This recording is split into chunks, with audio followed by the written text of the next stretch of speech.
Hello India, मैं संतोष कुमार सिंघानिया आप सभी लोग को आपके अपने यूट्यूब चैनल यूपीएससी हिंदी साहित्य ऑप्शनल ऑडियो आर्टिकल में आपका स्वागत करता हूं। और जैसा कि हम थोड़ा लंबे समय से नहीं ऑडियो बना पाए, हम लोग ऑडियो आर्टिकल देख रहे हैं। गोदान मेला आंचल, असार का एक दिन, एक दुनिया समानांतर, दिव्या भारती, भारत भारती, कमायनी, स्कंदगुप्त, प्रेम मंजूषा, इसके अंतर्गत हम सभी ऑडियो के फॉर्मेट में कहानियों को और नाटकों को देखेंगे, सुनेंगे। और अगर आपको यूट्यूब चैनल अगर अच्छा लगे, ये एपिसोड अच्छा लगे, तो प्लीज़ चैनल को लाइक कीजिए, सब्सक्राइब कीजिए और बेल आइकन को दबा दीजिए, ताकि आने वाले जितने भी वीडियो हैं उसका नोटिफिकेशन आपको मिलता रहे। तो आप लोगों से बस अनुग्रह यही है कि आप इसको ऑडियो फॉर्मेट में भी डाउनलोड करके सुन सकते हैं। अगर आपको ये अच्छा लगे तो ज़रूर इसको लाइक कीजिए, चैनल को सब्सक्राइब कीजिए। और ऑडियो आर्टिकल में ये होगा कि आपको रिवीजन करने में महत्वपूर्ण भूमिका निभाएंगे। तो हम लोग प्रेम मंजूषा के अंतर्गत प्रेमचंद्र की सर्वश्रेष्ठ कहानियाँ देख रहे हैं। और ये इसका पहला हम लोग देख रहे हैं कफन। और उस कफन में एक एपिसोड बन चुका है। अगर आपने नहीं सुना है तो प्लीज़ इसको सुन लीजिए। और हम अगले एपिसोड की तरफ दूसरा एपिसोड जा रहे हैं, जो हाईएस्ट 1 से 2 एपिसोड या 3 एपिसोड में ख़त्म हो जाता है। तो चलिए शुरू करते हैं। सवेरे माधव ने कोठरी में जाकर देखा तो उसकी स्त्री ठंडी हो गई थी। उसके मुख पर मक्खियाँ भिनक रही थी। पथराई हुई आँखें ऊपर टंगी हुई थी। सारी देह धूल से लथपथ हो रही थी। उसके पेट में बच्चा मर गया था। माधव भागा हुआ घीसू के पास आया। फिर दोनों जोर जोर से हाय हाय करने लगे और छाती पीटने लगे। पड़ोस वालों ने यह रोना धोना सुना तो दौड़े हुए आए और पुरानी मर्यादा के अनुसार इन अभागों को समझाने लगे, मगर ज़्यादा रोने पीटने का अवसर न था। कफन की और लकड़ी की फिक्र करनी थी। घर में तो पैसा इस तरह गायब था जैसे चील के घोंसले में मांस। बाप बेटा रोते हुए गांव के जमींदार के पास गए। वह इन दोनों की सूरत से नफरत करते थे। कई बार उन्हें अपने हाथों से पीट चुके थे। चोरी करने के लिए, वादे का काम करने पर न आने के लिए पूछा, क्या है बे घिसुआ, रोता क्यों है? अब तो तू कहीं दिखाई भी नहीं देता, मालूम होता है इस गांव में रहना नहीं चाहता। घिसू ने जमीन पर सिर रखकर आंखों में आंसू भरे हुए कहा, सरकार बड़ी विपत्ति में हूँ। माधव की घरवाली रात को गुजर गई। रात भर तड़पती रही सरकार। हम दोनों उसके सिरहाने बैठे रहे। दावा दारू जो कुछ हो सका सब कुछ किया, मुद्दा वह हमें दगा दे गई। अब कोई एक रोटी देने वाला भी न रहा मालिक। तबाह हो गए, घर उजड़ गया। आपका गुलाम हूँ। अब आपके सिवा कौन उसकी मिट्टी पार लगाएगा? हमारे हाथ में तो जो कुछ था वह सब तो दवा दारू में उठ गया। सरकार ही की दया होगी तो उसकी मिट्टी उठेगी। आपके सिवा किसके द्वार पर जाऊं? जमींदार साहब दयालु थे, मगर घीसू पर दया करना काले कंबल पर रंग चढ़ाना था। जी में तो आया, कह दे चल दूर हो यहाँ से। यूँ तो बुलाने से भी नहीं आता। आज जब गरज पड़ी तो आकर खुशामद कर रहा है, हरामखोर कहीं का बदमाश। लेकिन यह क्रोध या दंड का अवसर न था। जी में कुड़ते हुए 2 रुपये निकाल कर फेंक दिए, मगर संतवाना का एक शब्द भी मुंह से न निकला। उसकी तरफ ताका तक नहीं, जैसे सिर का बोझ उतारा हो। जब जमींदार साहब ने 2 रुपये दिए तो गांव के बनिए महाजनों को इनकार का साहस कैसे होता? घीसू जमींदार के नाम का ढिंढोरा भी पीटना जानता था। किसी ने 2 आने दिए, किसी ने 4 आने। 1 घंटे में घीसू के पास 5 रुपये की अच्छी रकम जमा हो गई। कहीं से नाज मिल गया, कहीं से लकड़ी। और दोपहर को घीसू और माधव बाजार से कफन लाने चले। इधर लोग बांस काटने लगे। गांव की नरम दिल स्त्रियां आकर लाश को देखती थी और उसकी बेकसी पर 2 बूंद आंसू गिराकर चली जाती थी। बाजार में पहुंचकर घीसू बोला, लकड़ी तो उसे जलाने भर को मिल गई है। क्यों माधव? माधव बोला, हाँ लकड़ी तो बहुत है, अब कफन चाहिए। तो चलो कोई हल्का सा कफन ले लें। हाँ और क्या, लाश उठते उठते रात हो जाएगी। रात को कफन कौन देखता है? कैसा बुरा रिवाज है कि जिसे जीते जी तन ढकने को चिथरा भी ना मिले, उसे मरने पर नया कफन चाहिए। कफन लाश के साथ जल ही तो जाता है, और क्या रखा जाता है। यही 5 रुपये पहले मिलते तो कुछ दवा दारू कर लेते। दोनों एक दूसरे के मन की बात तार रहे थे।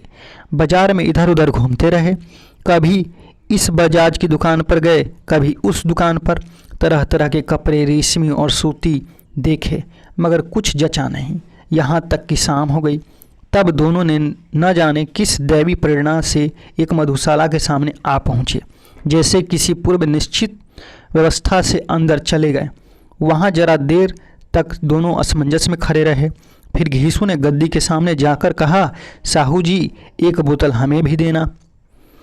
इसके बाद कुछ चिखौना आया, तली हुई मछलियाँ आई। दोनों बरामदे में बैठकर शांतिपूर्वक पीने लगे।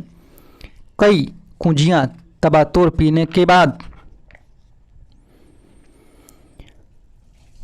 दोनों सुरूर में आ गए। घीसू बोला, कफन लगाने से क्या मिलता है? आखिर जल ही तो जाता है, कुछ बहू के साथ तो न जाता। माधव आसमान की तरफ देखकर बोला, मानो देवताओं को अपनी निष्पापता का साक्षी बना रहा हो। दुनिया का दस्तूर है, नहीं तो लोग बाभनों को हजारों रुपए क्यों दे देते। और कौन का दिखता है परलोक में मिलता है या नहीं।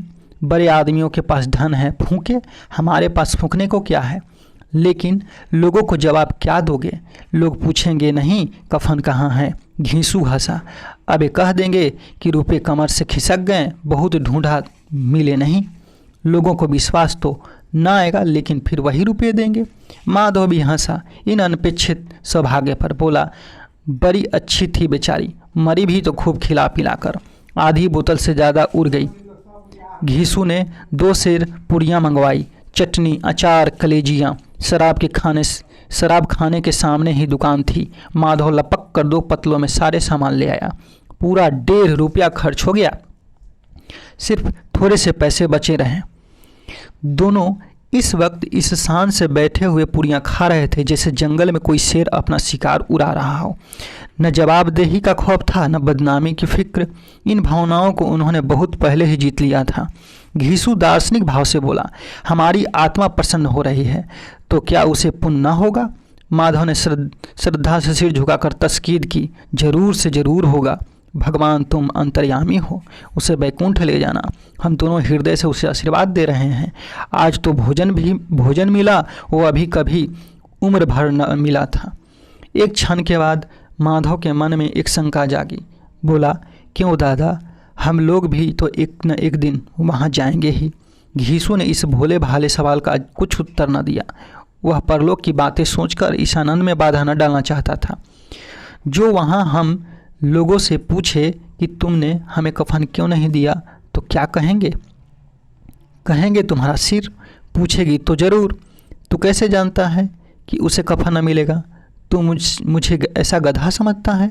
60 साल क्या दुनिया में घास खोदता रहा हूँ, उसको कफन मिलेगा और उसे बहुत अच्छा मिलेगा। माधव को विश्वास न आया। बोला, कौन देगा? रुपया तो तुमने चट कर दिए। वह तो मुझसे पूछेगी, उसकी मांग में तो सिंदूर मैंने डाला था। घीसू गर्म होकर बोला, मैं कहता हूँ उसे कफन मिलेगा तो मानता क्यों नहीं? कौन देगा बताते क्यों नहीं? वही लोग देंगे जिन्होंने कि अब की दिया था। हाँ, अब की रुपये हमारे हाथ न आएंगे।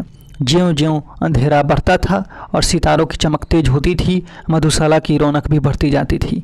कोई गाता था, कोई डींग मारता था, कोई अपने संगी के गले लिपट जाता था, कोई अपने दोस्त के मुंह में कुल्हड़ लगा देता था। वहाँ के वातावरण में सुरूर था, हवा में नशा। कितने तो यहाँ आकर एक चुल्लू में मस्त हो जाते थे। शराब से ज़्यादा यहाँ की हवा उन पर नशा करती थी। जीवन की बधाएँ यहाँ खिंच लाती थी और वे कुछ देर के लिए यह भूल जाते थे कि वे जीते हैं या मरते हैं, या न जीते हैं न मरते हैं। और यह दोनों बाप बेटे अब भी मज़े ले लेकर चुस्कियाँ ले रहे थे। सबकी निगाहें इनकी ओर जमी हुई थी। दोनों कितने भाग के बली हैं। पूरी बोतल बीच में है। भर पेट खाकर माधव ने बची हुई पूरियों को पत्तल उठाकर एक भिखारी को दे दिया, जो खड़ा इनकी ओर भूखी आंखों से देख रहा था और देने के गौरव, आनंद और उल्लास का अपने जीवन में पहली बार अनुभव किया। घीसू ने कहा, ले जा, खूब खा और आशीर्वाद दे। जिसकी कमाई है वह तो मर गई, मगर तेरा आशीर्वाद उसे जरूर पहुँचेगा। रोए रोए से आशीर्वाद दो, बड़ी गाढ़ी कमाई के पैसे हैं। माधव ने फिर आसमान की तरफ देखकर कहा, वह बैकुंठ में जाएगी दादा, बैकुंठ की रानी बनेगी।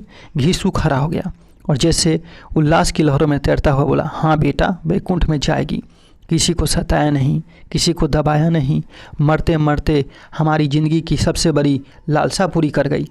वह न बैकुंठ में जाएगी तो क्या ये मोटे मोटे लोग जाएंगे, जो गरीबों के दोनों हाथों से लूटते हैं और अपने पाप को धोने के लिए गंगा में नहाते हैं और मंदिरों में जल चढ़ाते हैं।